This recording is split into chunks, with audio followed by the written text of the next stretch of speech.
Habari gani?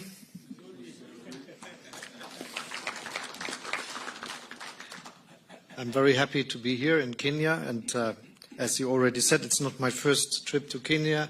I was here as a tourist, and now it's the first official visit to Kenya, and I'm very pleased to be here. But I have to admit that when I was here as a tourist, I never visited lions fishing, and I never visited elephants bathing in the sea. But I'm really willing to have this chance in my life, and this would be a very good experience. And the one time I had the chance to look at the animals and the landscape, it was something that impressed me very much, because it gave me the idea of peace in a way. And I felt that if this would be Christmas time, though it was in summer, but it was something that will live with me for a long time, and so I will be back also for official visits, but also as a tourist again. But I think we are really cooperating as friends, which is very important for all of us. And it is something that is not just because we have this long-standing relationship, and it is not just because we were the first to be your diplomatic partner after becoming independent. It is because it is something which we have in common, and this is also the understanding of democracy, and that the people rule the country, and that the rule of law is of importance for the life we are having. And looking around, we really see that it is something we experience, that those countries that have a democratic tradition are much more peaceful as those who have a lot of difficulties to do and always have to look outside for solving problems they have in interior politics. As I said before, I'm really appreciating what Kenya is doing in helping solving conflicts all around. It is a very difficult task in these times, and it sometimes seems as if one conflict is looking to be solved, the next one is to come, but that you are constantly referring to your task and that you are doing it is something we admire very much, and it's very, very good that you do this. We are willing to work together, as you said, in the questions that are tackling us. One of them is obviously how we fight against climate change. My view is that this is one of the biggest tasks of mankind, and in the midst of this century, we must succeed. In case of Germany, we tried to be CO2 neutral in 2045. Some other countries say it will be 50, some say 60, but this is the latest what we should reach. And so to work together is a big goal for all of us. Sometimes in my country, people ask, why you are doing this? What is the reason? We are just 2% of world emissions. But I tell them we are not 2% of world population. And I also say to them that we have a special task and a ability which is important for Germany.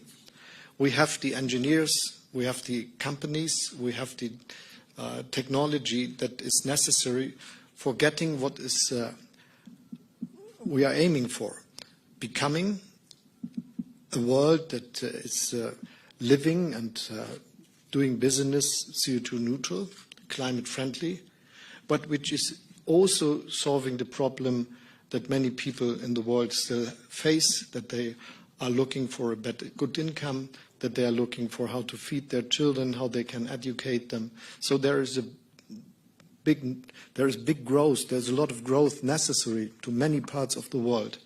And I'm absolutely sure that we should aim that the way of living, for instance, people in Germany have, should be a way of living others in the world can have also, but without harming climate.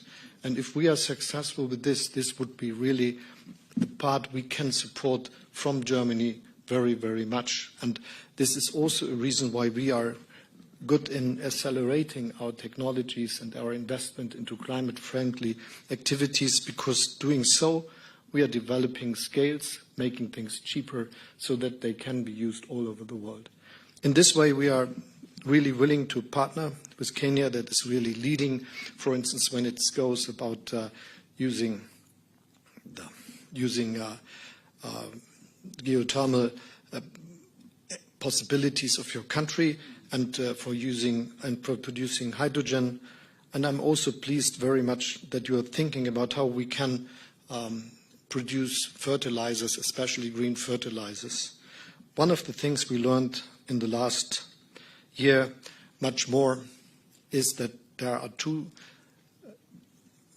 not enough countries producing fertilizers, and that many countries, whole continents, depend on the delivery from some very few countries. And if we want to do something good to the world, we just enlarge the number of countries that are able to do this, and if Kenya would be one of them, it would be very, very good.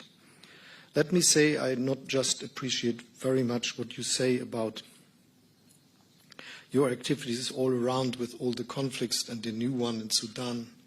I really appreciate your clear voice in saying that revisionist policies are not good wherever they are taking part and taking place. And this is why I think it is necessary that we say that what Russia is doing with its aggression against Ukraine is the threat to peace and security, not just in Europe, but in the whole world. And we cannot accept that someone feeling strong enough is just thinking that he could take parts of the territory of his neighbor and just doing it as it was done for centuries. But it is one of the advantages of our time that we agreed in the United Nations that this should not be the case. And we are very much willing to help all the countries that suffer from this war and from the outcomes of this, and we are very much working to make peace a possibility and support the Ukrainians. Thank you for your activities. We will have a lot of fields for partnership. You spoke about workforce and things like that, but that's not the only one. Thank you for inviting us.